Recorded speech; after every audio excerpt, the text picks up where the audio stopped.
Hello, we are going to move to taking a look at phases 4 and dabbling a little bit in phase 5. These two phases sometimes go hand in hand as we move to taking our assessment plan and now revising current items that we have in tasks or creating new items and tasks based on the plan that we just set. So, as we move forward, let's take a look back at our assessment plan. So, as we take a look at the different learning goals, we have our most complex, where they take what they learn from those texts and start to formulate an argument of their own, perhaps even to contribute to a problem or solution in the community. But before we get there, we really want students to get into different texts. And so we need to develop some items that after students have read a text or viewed a podcast, that we get some information about how are they making sense of those ideas.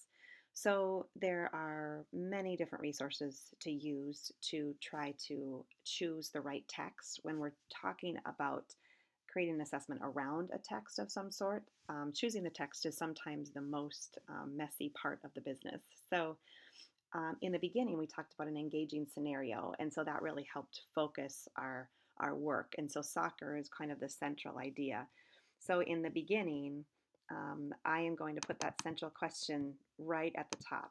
How does soccer help create a community? That's really what I want the focus of the assessment to be, and that will help me now determine the types of texts that I choose. So if you go back up to that very beginning stage, we just brainstormed some possible ideas, or you heard me do that. And so I have chosen this piece. The other thing I did in that first stage, if you remember, was just do a little bit of research on what kinds of articles are potentially out there. And so I found a number of things. So I'm going to use some of these probably in instruction prior to the assessment, but I have chosen two articles from the newsela.com site and a blog post from What Kids Can Do as the central parts of this assessment.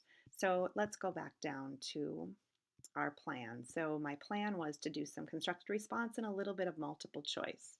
So I did pull a little bit from a few other assessments that I understand and I've created and worked with before. And so you can also do that very easily. There are a couple of examples in the book, Design in 5, that can easily be modified to do that. So phases 4 and 5, I put that central question at the top. And now I know that I want multiple resources. So there's really going to be a couple of different parts of this assessment. And so it's not all going to happen in one day. And so you get to make choices about what that looks like in your context. But for us to really get deeply into this standard and to see if students can independently do these things, this is the choice that I have made. So multiple sources, I pulled those learning goals right from the assessment plan. So I went to the assessment plan and I found these are the pieces that I need to understand that kids can do in the context of a text, and I put them right here. Now I know that I have 3 different texts. So I have a student score for text 1, text 2, and text 3.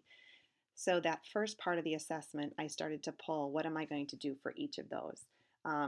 They're not going to look exactly alike for each text because each text has just a little bit of a different purpose, but it'll be essentially the same types of information that we get from them. So let's take a look. Text 1, I pulled that to the side, and this first read of this text, I want to see if students can distinguish between important and less important details. And so I'm going to have them underline 4 key words or phrases that stick out to them as important. And so part of that read of the text and their notes on that text is going to be part of the assessment. Then I'm going to have them read the text again, and I want them to write 3 or 4 comments that just a phrase or two, it doesn't have to be big, but tells me that they are understanding what the text is saying. So that part will be more complex. So if students are going to engage in this well, they're going to have done that type of annotation prior to this assessment, because I'm seeing this as a summative assessment after they really are skilled at reading carefully and understanding the text. So then the next piece is determining two or more main ideas and explaining those details. And so I have used the Design in Five model for a multiple choice question, informed by a lot of different folks. And so in this first article, where they're describing the pros and cons of the World Cup, there are two authors, and they each write a different side. And so in the first side, I'm going to ask the question, which of the following best describes the pro author's main argument or claim? Now, the nice part about the News ELA site is they have some 4 to 5, usually multiple choice questions already created. And so I did use some of those as the basis, but I changed them because I want to be intentional about not only what the correct answer is, but also the types of distractors that I want that will tell me what kinds of misconceptions. So, for example, in this particular case, the big idea of the pro argument is that the US developed a widespread love for the game of soccer through this World Cup. These World Cup games really generate that kind of energy.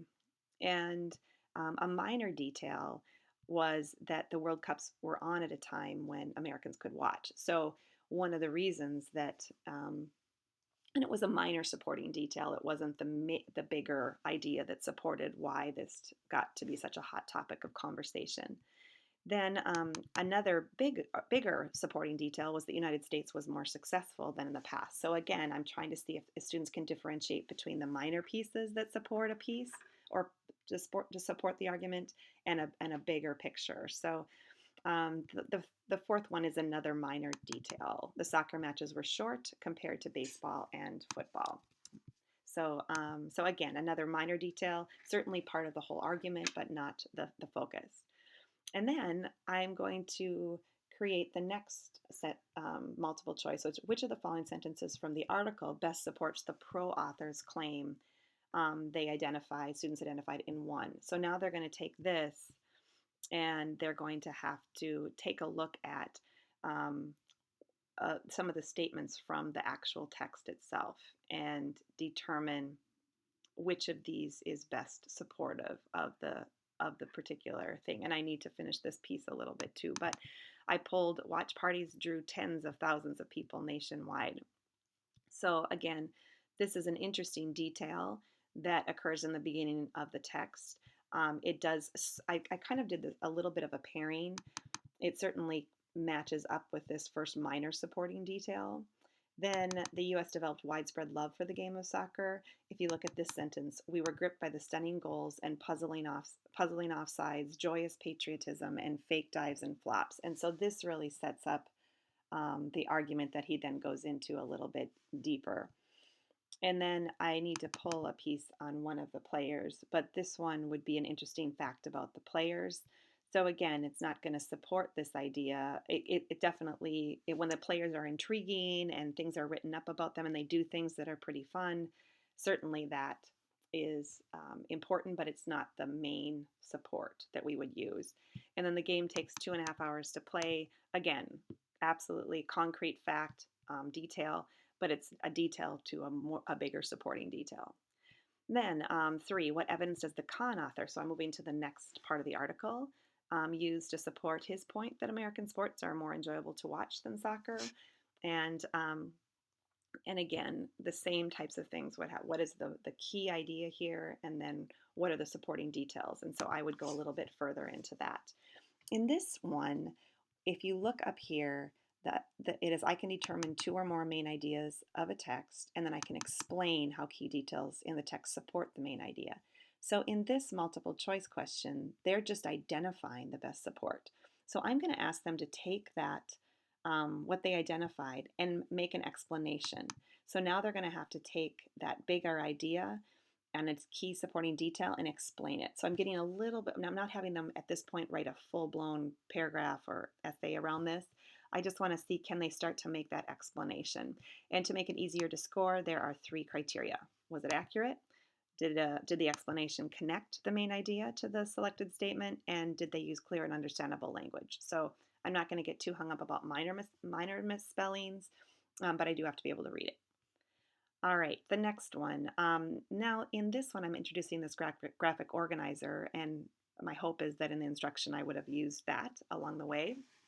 But they're going to actually create this argument in kind of a graphic way. So um, they're going to put down the beginning idea, what was the main idea, and then in box A, and then they're going to have to cite at least one part of the text that supports that. Now, in this text, there was the pro argument and the con argument. So I'm anticipating that they will identify some of the key supporting a key supporting detail for the first argument and then for the second. And again, they're going to pull places from the text to make that support. Now, if they go up here, this is going to inform a little of that work. And so I may want to make a statement that students choose something other than what was up here, or we let them take a look at that and see if they can develop it even further. But again, the scoring criteria is right here, so I know exactly what I want in those boxes, and so that will be easy to score, and also students can see where I'm going. I can now put points here, so if this is going to be a summative, and if I'm doing the points, I would put points. If it's more of a rubric, then I would just sketch out that 4, 3, 2, 1, and I've done that in a couple of places as well. So that's text 1, and then text 2 is another ELA article where students, international students, are participating in a Soccer Without Borders program. And so they're using soccer to build community and unite them. And so I'm using the same frame here, underlining 4 keywords or phrases and having students comment and using that to see if they can go back and take a look at the text. I have a couple of multiple choice questions because this is about them identifying the best purpose or some details and then supporting details. So I want a little bit of that, and it's very much similar to the first one. Then I am going to have them explain once again, so I get a little sense of explanation. And then this time, instead of the graphic organizer, I am going to ask them to craft a statement. So determine the central idea or claim or argument of the text. And I want to use that language and vocabulary really specifically. What's the term I want students to understand and know? And then use evidence to support it. So that is following from the reading. And then in this case, I did sketch out a rubric. So if I wanted to, I could use this rubric for all 3 texts, and students would get a 1, 2, 3, or 4 on each of them. I use some of the characteristics that I describe in Design in 5. So I'm trying to phrase this rubric in the positive. So if students had written a summary of the text, which is often a common mistake students do when asked to develop the central idea, they would just do a summary. So that's at the beginning stages. When they're approaching and they're getting to the point where they're almost there, they're providing a clear central idea of the text.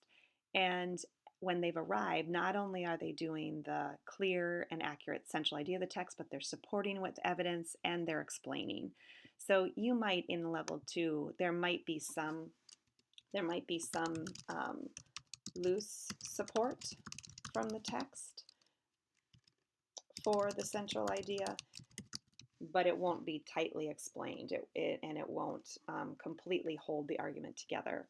As students go beyond or exceed or are even more sophisticated, their response sums things up, it provides a conclusion, and then also maybe suggests a prediction or makes a connection to another text. So they might say they might connect it to the text that we've just read, and extend it, and to say this really aligns with the argument that the author in the pro and con arguments for the World Cup generating more excitement.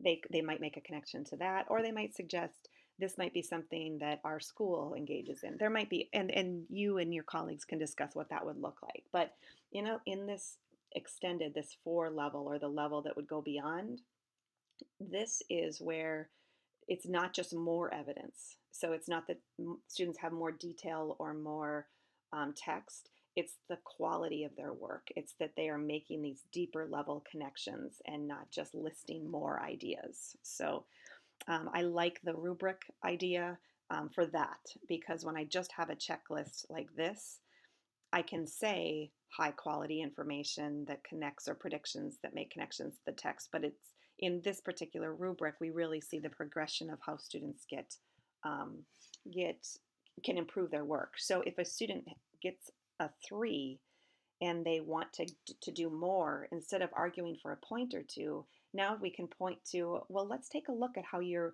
can revise this paragraph to take it to the next step. Now that's, of course, if students are given another chance and it's a formative a moment, which would be awesome as well.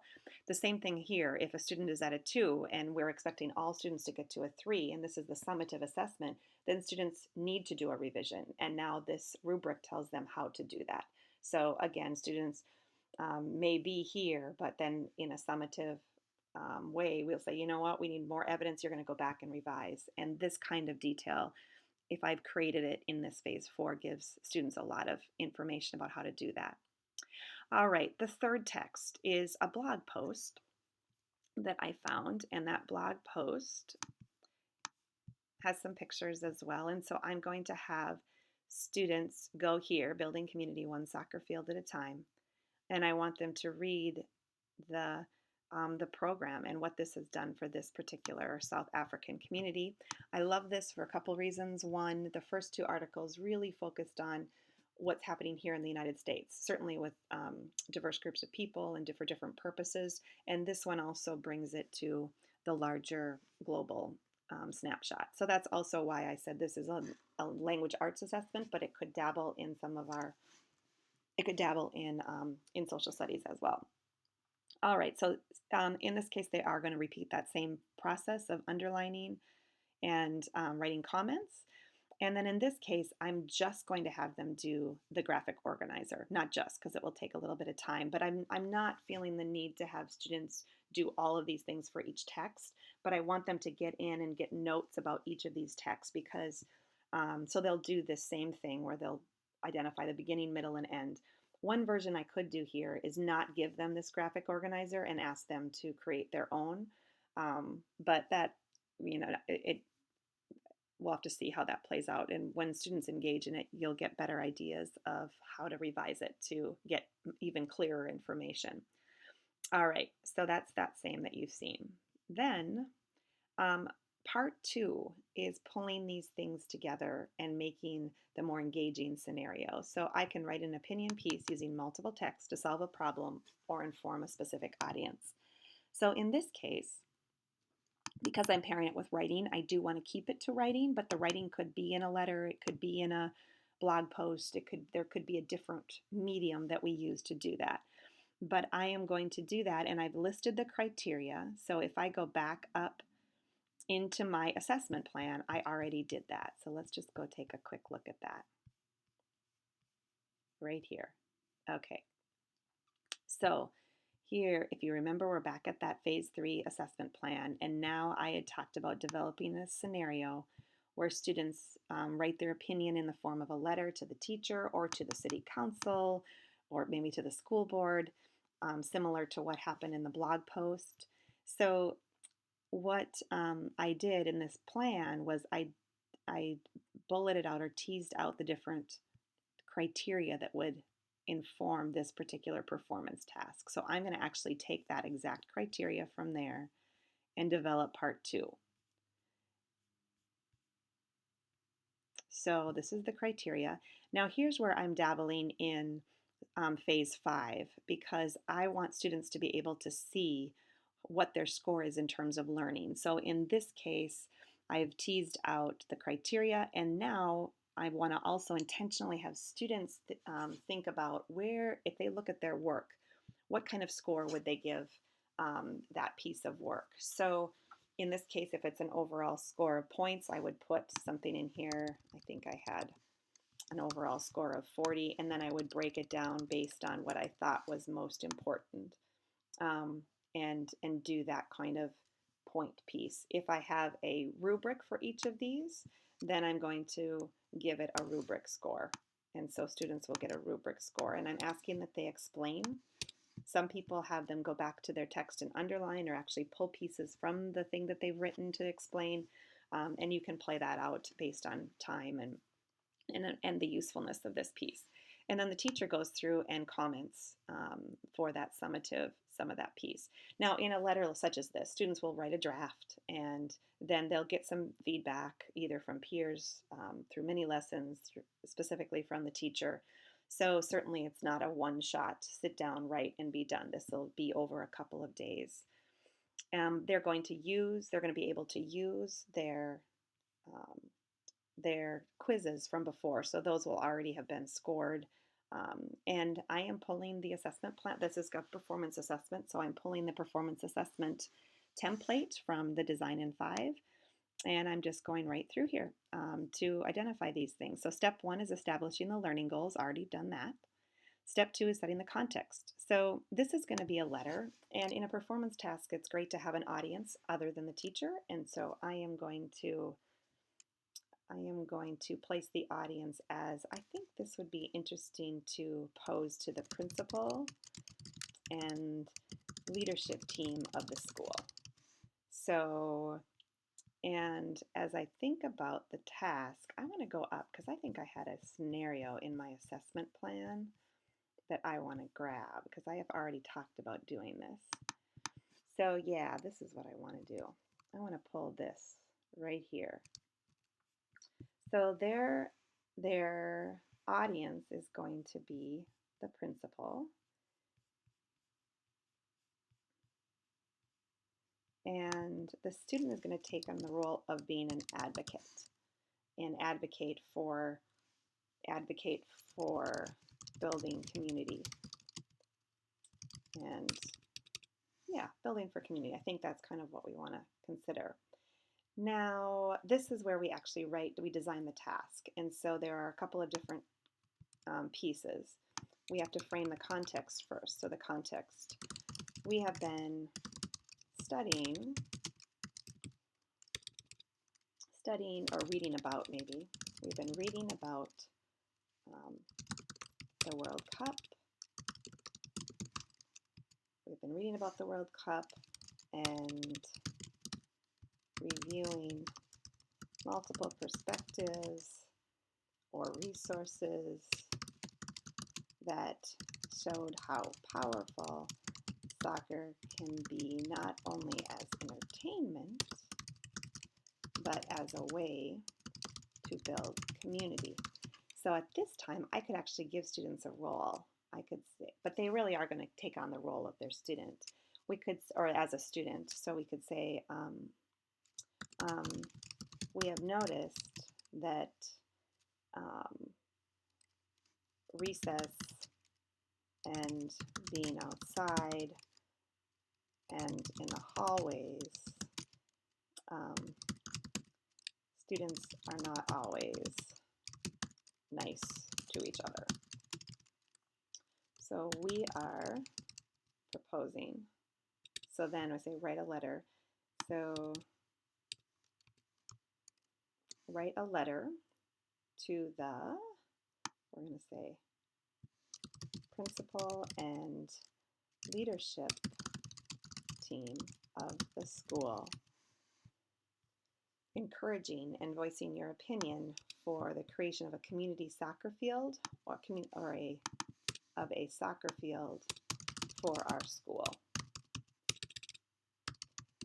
Use evidence from the podcast, and we actually didn't write it. There is a podcast listed in the resource, and articles, blog. Maybe I'll put the blog and articles to support your opinion. Okay, so lay out the materials. So students will need their quizzes or their part one assessment notes. They might need access to technology to access the podcast again, and they'll need some medium to write the letter. Now, if I go up here, I'm also going to say in the learning goals, are there skills or knowledges that students need to accomplish the task? So I'm going to have to teach students about letter writing. So we might have to do a mini lesson on that to make sure, well, we will have to do a lesson on letter writing in order for them to be able to engage in this type of assessment. lay out the criteria. So I have the criteria at the top here. Now the other thing I know is that in my school we have a common writing rubric. And so I'm going to try to find that writing rubric because that writing rubric was definitely has some of the criteria, and I can pull right from that rubric as a result. So let's go there.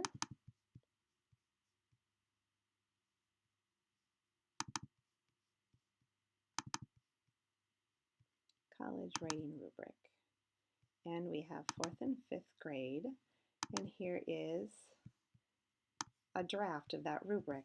So I can start to, so actually I am going to use this rubric to do that. And so I'm just going to copy and paste that into this particular piece, and then I'm going to make adjustments based on the criteria itself. And so I have this right here, and if I look at I'm just going to make sure this works here like this. All right, fantastic. So now I know I have an introduction, I have some transitions, I have some conclusions. So I'm going to use this language. It's not going to look a lot exactly like this because I want to go back up from my criteria and I want to make a rubric that looks exactly like this. So I'll have this criteria, and then because I'm using rubric scoring, if you weren't, you would put points to these things. But because I'm using rubric scoring, I'm just going to align this, and this will be fairly simple to do. Insert columns to the right.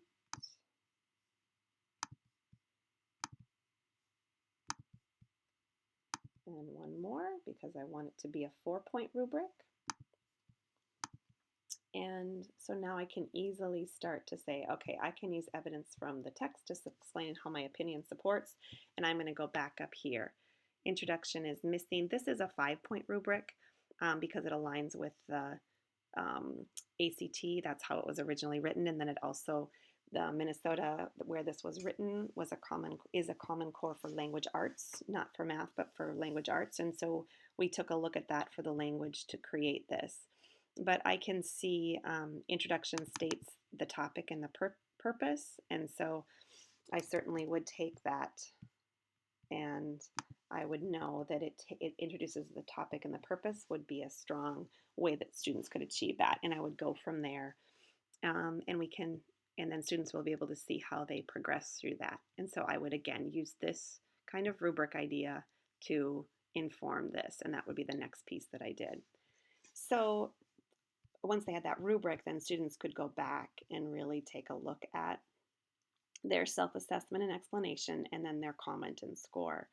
Now, as I move forward, the second part of Design in 5 in terms of Phase 4 is putting the student documents together. So I've got a pretty good start here, but now my next task would be to go back and really make sure I've got most of of course, like with multiple choice, I'd have to take these off. And make them a little bit tighter so that students could engage in them pretty quickly, because that is a big benefit of those multiple choice.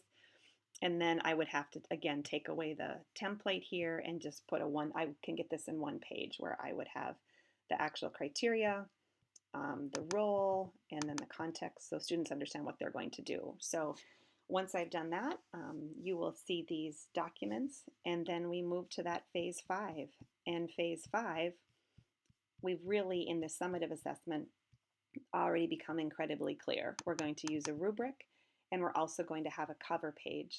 So the cover page for the test is going to be, and again, this is a summative assessment, so I want to communicate learning very clearly. So students are going to, in Phase 5, they're going to see these targets, and then students will get a score in each of these areas. If I'm using a rubric, then students will get the rubric score for each of these texts. If I'm using points, as I've indicated here, then students will get the points and the percentages. But no matter what, they'll be able to say, what are my strengths? and what are my next steps? And so in doing that, I've completed the design in 5. Thank you so much.